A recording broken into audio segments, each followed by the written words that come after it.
But even back then, apart from once when I fell asleep against a pole in the middle of a set, nobody ever really complained. Hello. All right, so you're hearing us fine. We're hearing you fine. Yeah. But do we look good? That's what matters.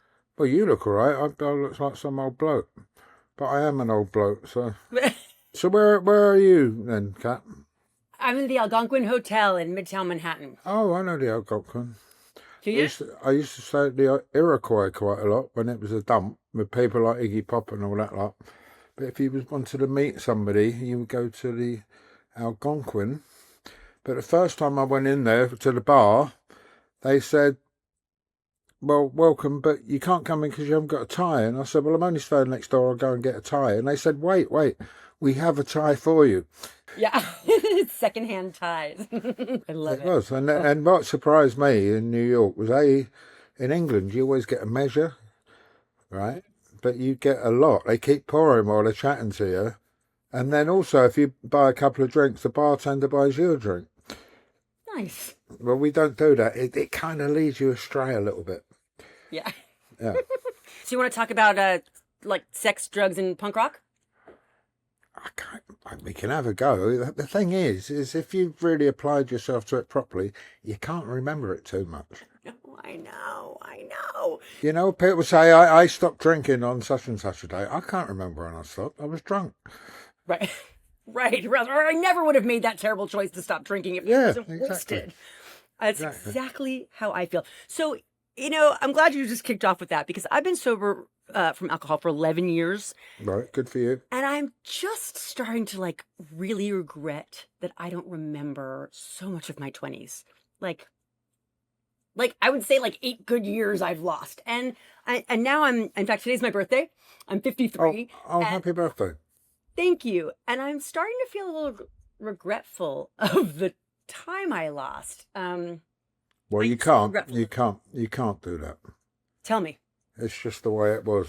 I think if you feel regretful, then you're going to kind of make a better nows for yourself, really. It happened, and now today's today and tomorrow's tomorrow. That's the way I look at it. Right or wrong, but I mean, I don't know about you. I'm not a 12-stepper or anything like that. I dabbled with it, but it didn't seem to be for me. And every time I've been to a few meetings, but not that many. But the only time I've ever really fancied drinking again or something else is when I've come out of an AA meeting, because they go on so much about how much what they got up to. It sounds like a right laugh, What things go down in your life now that are moments that you're like, if only I could just have a nice cold beer with this moment? I don't really think that. And I actually still, I mean, where I live, there's quite a fantastic old Victorian pub on the corner. There's another one down the road. There's another one down the other way. And I can't walk past the pub without bumping into somebody. I live in quite a, it's like the kind of a bit of a West Village kind of vibe around here, if I want a better explanation. You see lots of musicians and things. So it's a social hub. And very initially when I stopped drinking, I was a bit scared of doing that, but that's kind of built up. But then I did confront it. When I stopped drinking, one of the places I used to go into, I thought, I'm going to confront this. And for about 2 weeks, I got a job as a barman there. But I did the whole thing. I found this, in a sort of second-hand store, I found an unopened men's going out box. It had a tartan cummerbund and a dicky bow. So I wore that and I did the whole thing, and all these people walking in. But I thought that they'd all be horribly drunk, but they weren't. The people I used to drink with, it was me that had been horribly drunk, and I thought everybody else was like that. I mean, some were, but I weren't, So how long have you been sober? It's 30 years or something like that now. Do you want to hear a couple of funny stories? Yes, please. I'd love them. I'm going to sit back. Well, one day I was going down the pub to be there at 11 o'clock in the morning to have a drink, right? And I thought to myself, And I was bad, you know, I hadn't been eating, I had the DTs all the time. And I'm walking down kind of a main road to get to the, it's not where I live now, it was a bit, I used to live somewhere else, but in the same area. So I'm walking down there and I thought, this is crazy, I can't keep doing this every day. I can't keep doing this every day without eating. What are you going to do, Glenn? And I'm all jittery, you know, like, so I went into a little kind of, I suppose you call it a bodega or something like that, and bought a packet of crisps, we call them, potato chips, right? And I started eating them, and there's kind of buses going down the road loud, and then there was a dust cart, you know, a garbage truck going past, banging the bins around, and I go, I started eating this crisp, and I dropped them. And I picked them up, and I dropped them again, and I picked them up, and I sat on a wall, and by now half the crisps that I've ever been eating have fallen out, and inside there's some writing, right? And I thought, what's that saying? And I looked, do you know what it said inside the packet of crisps? And I've still got the packet somewhere. It said Glen Matlock. Come on. No, really, and I'm going, whoa, this is kind of weird here. No. And I dropped the packet again and picked it up, but on the outside it was a pub quiz. Who was the original bass player of the Sex Pistols, C Inside Rock? Now I was really annoyed because I could have had a heart attack and nobody had asked me, right? I'm going to sue them and I can get more beer out of it, you know. And all that. And then I walked down the pub, which had just opened, and it's like a country pub bit in the middle of London by the canal, and I walked in. You know, it's like 11 o'clock now when the pub's opened in the morning. And I walked in, and it has 2 doors. And I walked in the door, and on the bar was a rabbit. And there was nobody else in the pub. Now, I've just had this experience with my name in a packet of potato chips. And I walked straight in the bar, and went, whoa, and then went out the other door. And I walked right round the block again and came back. And when I came back, sure enough, there was a rabbit there, but what had happened was that one of the girls who worked there had brought her pet rabbit in to show the other girl who worked there, and she'd just gone to the ladies' restroom, and the split second I walked in, the girl who was looking after the rabbit had ducked behind the bar to get something, right? But there was a rabbit, and I thought, you know, I'm like Harvey or something, I'm saying, and I stopped drinking not much after that. I wanted to, but it was a sign, you know. That's amazing. That is amazing. Between the chips and the rabbit, you're like, this world is not working out the way it's supposed to. Yeah, exactly. Okay, so many celebrities are, you know, and thank God for my show, but so many celebrities are out talking about their sobriety all the damn time, all over the place. You, not so much. I found almost nothing in my research about Well, do you know what? I saw a TV program. There was a big chat show host called Michael Parkinson. I don't know if you've heard of him. He's very good, very sort of erudite, kind of funny. He had always attracted all the big, but he had Ringo Starr on there not long after I stopped drinking. And Ringo, about that time, he was trying to sue somebody because of a record he put out when he was drunk, but he was going on and on and on about it, and it was so boring. And I vowed to myself, I'm never going to be like that. So that's why I don't, you know, I do this for somebody else. I don't pretend I didn't, but just kind of get on with it. But, you know, my life kind of started to change for the better a little bit. It's drinking, you know.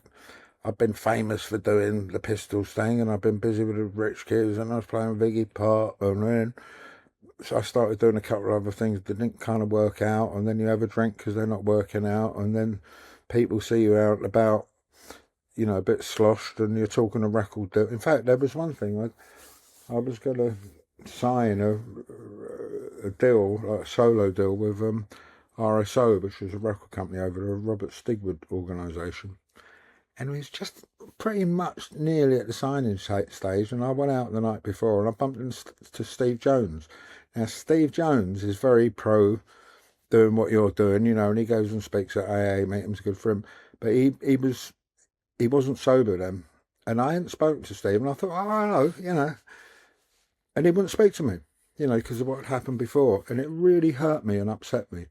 And of course, I had another couple of drinks, and then it transpired the guy that I was going to do the record deal with, his assistant was there and saw me a bit too pissed. And when I went in to have the meeting the next day, they were like, oh, I don't know, Glenn, you kind of, you know, and things started going down then.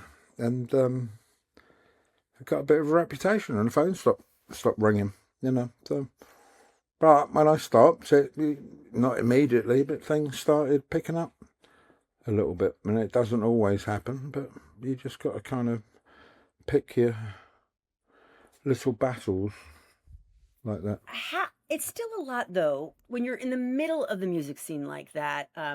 Everyone knows who you are. You've had all this success. There's been ups and downs. You're in it, right? You were in it, in that world. So it's hard to change midstream like that, right? You didn't change careers. You didn't move. You didn't go under a rock. You just stopped drinking in place. You sheltered in place.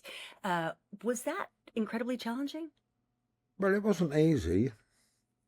But do you know what?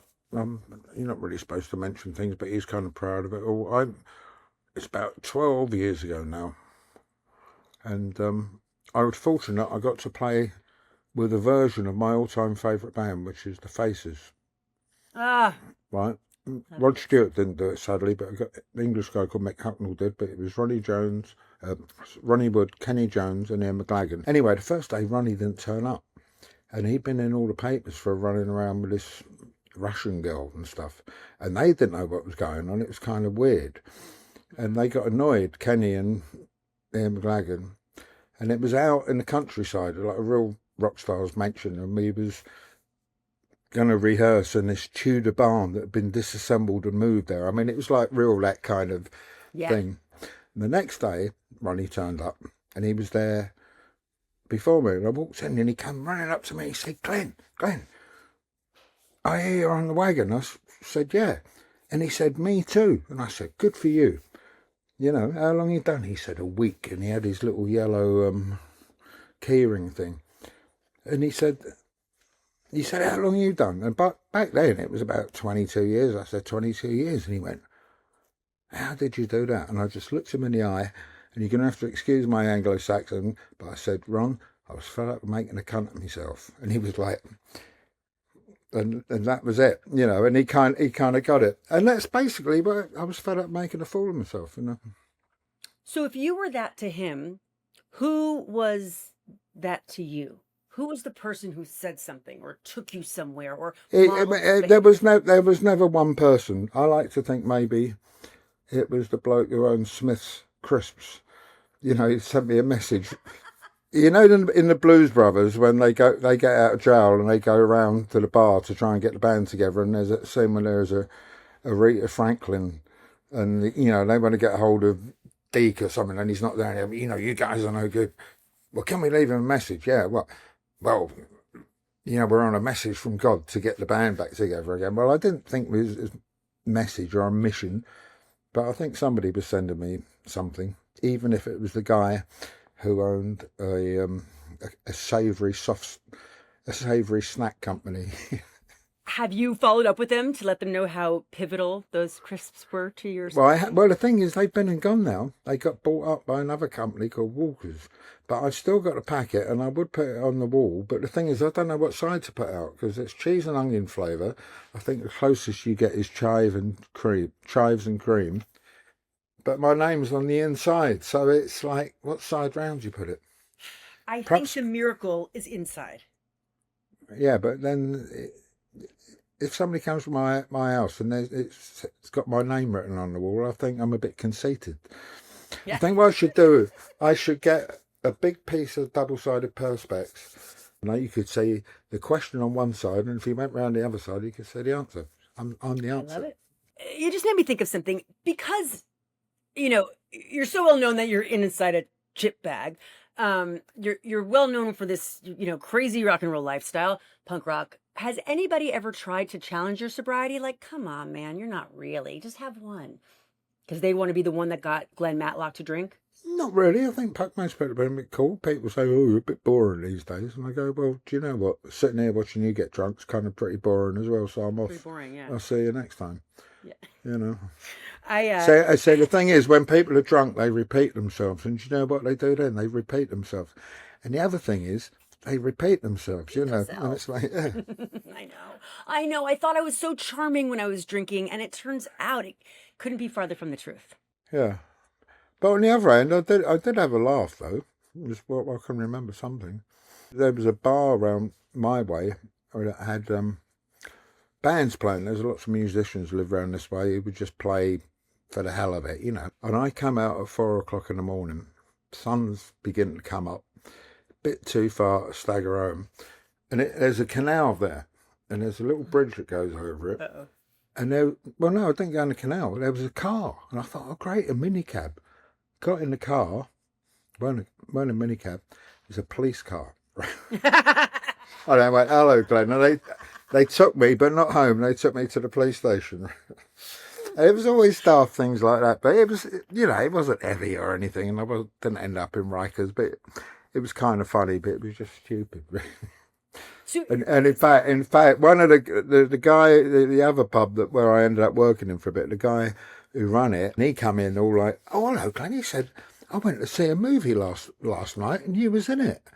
I said, what movie? I wasn't in a movie. I said, what's it called? He said, Arthur. Oh, no.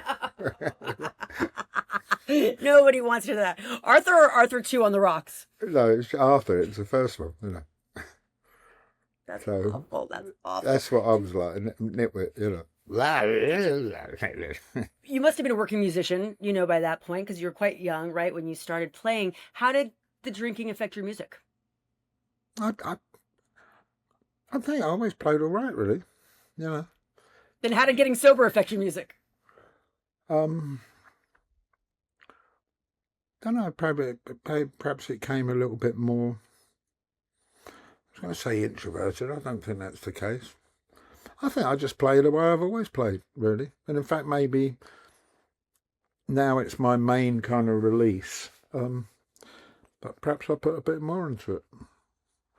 But even back then, apart from once when I fell asleep against a pole in the middle of a set, nobody ever really complained. In fact, there's a guy called John Perry, who was in that band, The Only Ones. We did some side project. And he said to this girl Patty Paladin, used to knock around with Johnny Thunders, made a fantastic album with them called Copycats. But we did some dates in France and Spain, and he said to her, I can't believe Glenn, he plays just as good when he's totally drunk as when he's totally sober. So, okay. Which is a bit like, again, Ronnie Wood. I love that quote of Keith Richards talking about Ronnie Wood. I've known him totally out of it and totally sober, and there's no difference. So maybe that was like that with my bass playing. I don't know, you know. Maybe. It's amazing. But how's the experience of playing music for you? When you stopped drinking, did you think, ugh, I'm not going to enjoy this anymore? It's not going to be the same rush. Were you worried? I don't think I'm that kind of person who overanalyzes things a little bit. You just do what comes up, really. Sort of been the story of my life. You know, you can have a 5-year plan and a 10-year plan. I've never really thought past the end of the week. You know, I'm fortunate because the phone rings. My man, that sounds so relaxing. Honestly, I wish I could live like that. Well, the thing is, sometimes you get to the end of the week and the phone hasn't rung, and then you're like, ooh, but then you write a song. Or you kind of call up some people and say, what are you doing? Well, not a lot. Well, what are you doing? I don't know. Why don't we ever go out doing this? And that's one of the good things about being a musician. I always say this, is that whether you're really successful, not successful at all, or somewhere in between, everybody will have a go at doing something with somebody else for no money, just to see what happens. And that's kind of, I find that kind of creative, you know. What's been your happiest surprise when you're just having a go? Well, I think I've been playing with Blondie in recent years. And yes, how cool is that? So how did that come about? They just called you? Well, I've been friends with Clem Burke, and we've done loads of harebrained projects together over the years, and, you know, done bands in California between us doing this, that and the other. And we knew we played quite well together, but I was at home. This is sort of towards the end of lockdown. I was cooking a risotto, and you know when it's nearly ready and you've got to cash it, otherwise it's right. Just right. You don't want it You want it a little bit al dente, you don't want it too al dente. And the phone rang and it's Clem, and a neighbour of mine was round. And she went, who is it? I said, well, it's Clem. She said, well, answer. And I said, oh, God, the risotto. Oh, I'll stir the risotto. I said, Clem, I'm cooking a risotto. Get on with it. What's going on? And he said, well, will you come and play with Blondie? And I went, oh. I hadn't even thought of it. Because they were stuck. And I said, what, like in a couple of months? And he said, no, next week. And I'm like, oh. And I said, look, I'll call you back in the morning. I thought, yeah, I do want to. I'll call you back in the morning. No, I heard you. I just can't believe you didn't say yes, of course, right now. I was cooking a risotto. I was living in the moment. And anyway, I thought about it, but it was other things, you know, I had to get a work permit together and stuff like that. But I went and did it, so that was kind of a nice bolt out of the blue, and done loads of stuff with them around the world, you know, Coachella, Glastonbury, and Cruel World. And what's it like being on the road sober? I mean, by the time, you know, you're like over 50, is everybody sober, or what's it like? Not everybody, but some are and some aren't. And we're all a bit older, and nobody's on anybody else's case, really. Sometimes it is a little bit boring, you know. Maybe the crew always traditionally like a drink, and they always get up to high drinks on your night off. And you want to come in, you want to go there, and you pop in along, and you can see it's going to go downhill, but then you'll hear all the stories the next day. Right. Sometimes you feel like, you know, don't know, I can really join in with this too long. But you know, I'm here. I wouldn't be here otherwise. You know. That's right. So you're about to tour with both Blondie and the Sex Pistols. Well, again, right? Blondie's a bit quiet at the moment. They're waiting for the new album to come out, so it's all on the back burner. And this next week we're playing at the Albert Hall with the Sex Pistols, the new revitalised Sex Pistols with a different singer, which is great. It's not the same, but it's not supposed to be the same. And then the next day we get on a plane and go to Japan. We got Japan and New Zealand and Australia and a bit of a break, and I'm going to do some of my own stuff with my band. And then we go all around Europe, doing all the festivals, and then probably be over in the States later on in the autumn, or the fall, you guys call it, you know. In the fall, yes. But how comes that famous American song, The Autumn Leaves, da, da, da, da. It's not the fall leaves, is it? It's the autumn leaves. Autumn leaves. Because if you said the fall leaves, it doesn't work as well as autumn leaves. So right? do you use both the words? Everybody says fall. Almost nobody says autumn. I think it sounds too fussy. Autumn. Why? What do you say? Well, I'd say autumn, but because I've been to different places, I try and adapt to what I'm saying. Yes. So I am hip to the fact that it could be fall.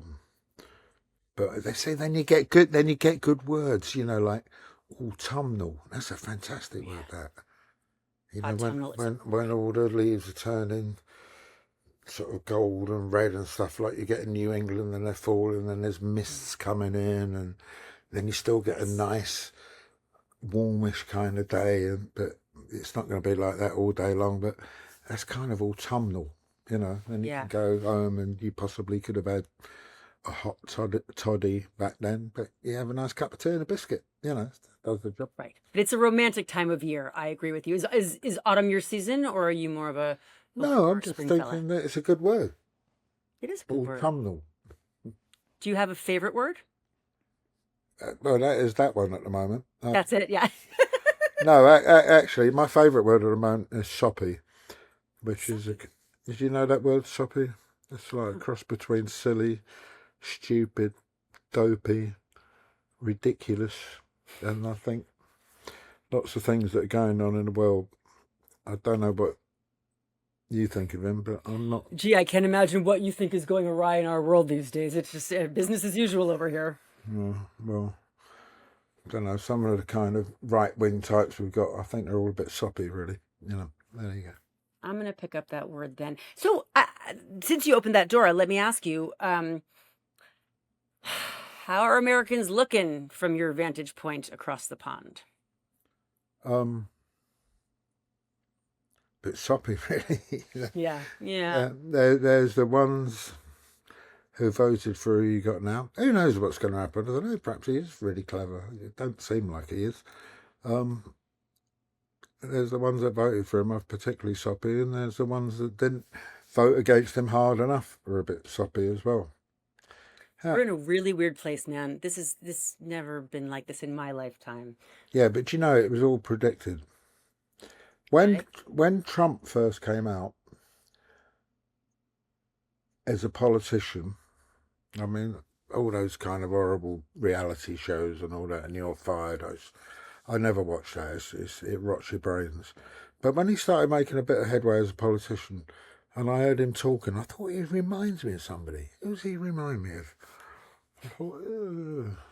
And then it came to me, and there was a book I read years and years ago, and it was an old book, and it was set in on the east coast of America in about 1920, something like that, about an east coast industrialist whose name is Babbitt, and he's like a huckster. You know, he's almost like a snake oil salesman kind of thing, but a bit higher up than that. And just the way Trump spoke, it kind of reminded me of that. Anyway, I thought I'd reread the book. And I was in Los Angeles, and I was in, where was I? I was in Ventura Boulevard. There's a place called Bookstore, and I went in there to see if they had it. And in the window, and the book was written by a guy called Sinclair Lewis, and they had a big display of this book. It Can't Happen Here, written by Sinclair Lewis, and he wrote it in the 30s as a kind of an answer to the rise of Nazism in Germany. And in it, he predicts the rise of a right-wing, fascist American president who declares war on the Canadians and turns America into this isolationist thing. And I reckon Trump's read this book. You know, Well, that's very disturbing. And use it as you should read it. It's not the best. It's not the best written book in the world, but it's very salient. Yeah, God, it sounds like that. Also sounds chilling. I actually have chills right now. Yeah. I have so many big feelings, and I don't even know where to start. But I'm really sad. I'm really sad about the whole thing. Yeah, it's very destabilizing. You know, like you said, the rise of fascism. I never thought I'd be facing that in my own country. Well, just before I logged in with you, I was watching the news, and he's really talking about, you know, increasing the garrison in Greenland. You know, and Matlock, he's out of control. Yeah, and he's having a go at Putin for invading a sovereign state, and now he wants to do the same with Greenland. I don't know. I don't know if he just says these things to kind of get everybody at it. I don't know. They're eating the dogs. Do you remember that? No. Did you? Oh, yeah. One? Oh, and eating the cats and the dogs of the houses of the people that live in them. Yeah. The people that live there. Yeah. But now, this is not to make light of it. However, my favorite thing to come out of They're Eating the Dogs was like the musical response from around the world, right? People doing remixes of They're Eating the Dogs speech. Yeah. And I appreciated that. Listen, my one silver lining maybe out of this is we'll get a lot of good resistance art. I'm looking for silver linings, man. I'm begging for I'm begging for them. But if things get worse, maybe I can come to your West Village neighborhood over there. What's the name of your neighborhood? Well, where I live, it's a place called Little Venice. And Little Venice? Yeah, because there's two canals that kind of meet, and there's an island in the middle. That sounds cool. Quite nice. Yeah. Look it up. There's some nice vistas around there, and it's quite central but quiet. So, yeah. That's very cool. I did actually see Trump. I was walking through, when he was in last time, I was walking through Regent's Park. And did he say hi? I sort of saw him. When I got near the bit where I was going off, there was all these people there with placards and things. And anyway, they got like, "Go away, you orange prune," and stuff like that, and "Piss off, not wanted." What's going on? and then I didn't realise, but there's a big kind of stucco mansion, and I don't know how they managed to build them in our parks, but there's some like embassies and things, and it's the American ambassador's house, which I didn't realise until those big, not helicopters, you know, those aeroplanes where the wings tilt. About three of them coming, and it was Trump in them. Everybody's going, yeah, fuck you. Yeah. So I did And they that took as right well. back off. Yeah, look, you know, that showed him. Yeah. It was the most polarizing character in my recent memory, for sure. This is making me very sad. Okay, so here's a question for you. You've been sober all this time. Your life is clearly better off. Do you have sort of like an escape plan? Like, when I'm 90, if I've accomplished everything I want to accomplish, it's, rosé all day. Or are you committed to this till the end? Oh, a couple of times I've had a nice meal over the years, and I thought I might try a glass of wine. I've done 10 years now, or I've done 15 years now.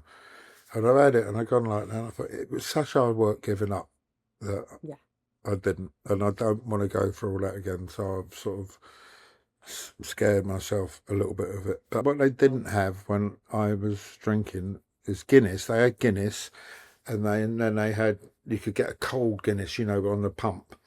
But now they've got one called ice cold Guinness, and it's always got all like beads of condensation on the tap. I might one day, when I'm 96 and a half, I might have half of that, see what happens. Maybe. I love that. Yeah, no, I think that's a good one. As I was writing the question for you, I thought of it for myself.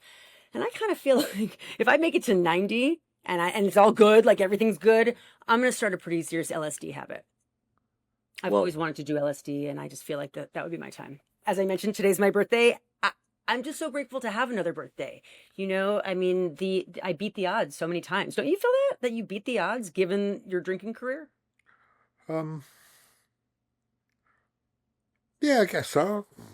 Yeah, I suppose so. You don't have to, just because I do. I hadn't really thought of it though. I just don't think about it. I just get on with it. I want to be you. Honestly, like, I'm grinding all day long. I'm worrying, I'm fretting, and not you. You seem very... Well, you got to do something that's outside of, take your mind off it. Yeah. For me, there's always a gig to set up. There's a song to learn. There's a song to try and write. What rhymes with orange? Not a lot. Nothing. Nothing. Yeah. But you could come up with a word. That could be our new favorite word. If we came up with something that rhymes with orange, that would win. Oh, definitely better than autumnal. Well, there used to be a department store. Do you know what a department store is? Like Macy's or something like that. I'm familiar. And it was called Goranges. Oh. But I don't know how you're going to get that. I don't know how you're going to get that in a song. I was in Goranges buying some oranges. It's not very rock and roll. One rhyme. Yeah. All right, listen, before we go way off the rails here, I want to do a little a rapid fire thing, because the kids these days are into social media, and they tell me if I'm going to grow this show, we've got to have some stuff on social media. So are you ready for like a lightning round? Right, lightning round. Okay, lightning round. Here we go. Is there anything good that your addiction brought into your life that you are glad it did? Don't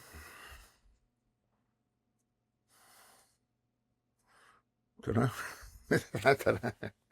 Well, like mine is my husband, because I got drunk with him the first night and I was very shy. I see what you mean. No, I think I had a total sea change of kind of people around me. Not that I cut anybody else, but you just move on, kind of thing. So I met a whole different bunch of people. Didn't get rid of all the old ones, but well, that's kind of sweet about your husband. Yes, thank you, vodka. You brought me my husband, which then brought me my life. So thank God, right? Okay. The most annoying part of sobriety is... Well, I think because I travel around the world and I've got no kind of desire whatsoever to get hammered drunk, and get out of it. But what I do miss is like you go somewhere and they got like a local wine or a local beer or a local eggnog, and just not being able to do that is a bit, for a few brief seconds is like you feel like you're missing out a little bit. But that's not a mood changer thing. It's just a taste experience. Right. And it's a very small price to pay for the goodness of our lives Yeah. these days. The funniest thing that happened to me intoxicated was... Well, I think getting in the police car that I thought was a minicab was a bit daft, really. Yeah. There's a few other things normally involving the police and waking up not knowing where you were and like you could have done anything, really. Right, maybe not clothed. Yes, I can relate to that. The sobriety slogan you find either least grating or most true. Well, I had this conversation with Ronnie Wood, and there's a famous English footballer called Jimmy Greaves, and he should have played in the World Cup, but he got injured a couple of games before, and although he was back to fitness, because the team were playing well without him, he didn't play, and it kind of got on him a bit, and he became, although he was still a very good footballer, in his later years he became a bit of an alcoholic, and then he stopped. And he's got quite a famous saying, yeah, I will have a drink, but I'll have one tomorrow. And that's always kind of good. So when I've had a couple of times when I thought I've had a glass of wine in front of him, might have it, I might have one tomorrow. And that kind of works, It's not such I'm going to have one in 100 years' time tomorrow. But of course, tomorrow, you have one tomorrow, I absolutely love that. Do you mind if I use it as well? No, I would have thought it was quite a common way of looking at it, I mean, it's sort of a riff on one day at a time, right? Like... Yeah. But I like it. It's more poetic the way you said it. Okay.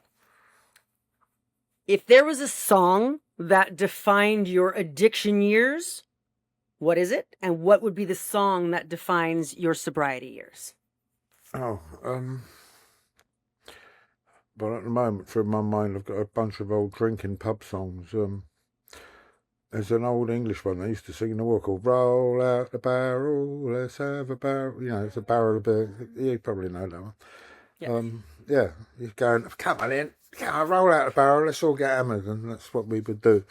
So that was then.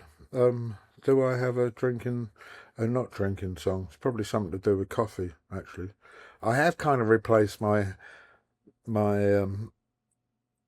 alcoholness with maybe a little bit too much coffee, but I'm aware of that as well. But it's not the kind of the buzzed upness, it's the, I was chatting to a friend about it and, success in life. And, do you think you've been successful? And I think, well, yeah, I have actually, because, now I can sit here and with a cappuccino and a cigarette watching the world go by, and I can do that anywhere in the world very successfully. So I think I'm quite successful, and it's a very small little pleasure. I don't think it's small, because you can do that kind of thing without having to issue an apology afterward, without having to look for your wallet. It's actually a big thing to be able to sit and enjoy something that's really just sort of good, clean fun, Yeah, well, yeah, there you go. And finally, I like to call this my moment of soberness, smugness. I feel most superior about my sobriety when... Oh,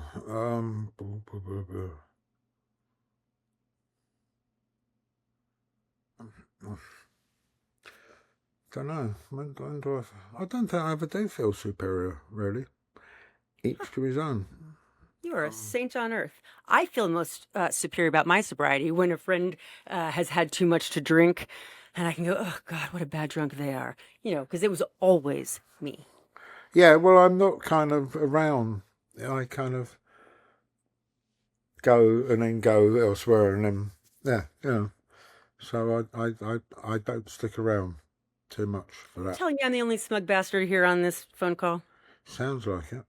It's a 50% Well, chance, I think that ends it for us then, sir. Yeah. Listen, I have so enjoyed talking to you. Thank you All right. so much for coming. Well, I on hope you got something out of it. It was all about me, but you did ask me to speak. The whole point is you.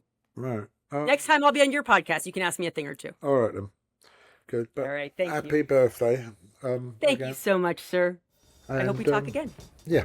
Okay. That does it for another episode of Soberness. Thank you so much for tuning in. Listen, we love making this show for you, but now we need you to do something for us, please. See that subscribe button? Hit it. So hit it. Just hit the subscribe button. Oh, wait. Oh, wait. You hit it? Yeah, good. Now, go around your house, get your mother, your dad, your cousin, the babysitter. I want everybody. We just need you to subscribe. We're so grateful. Thank you so much.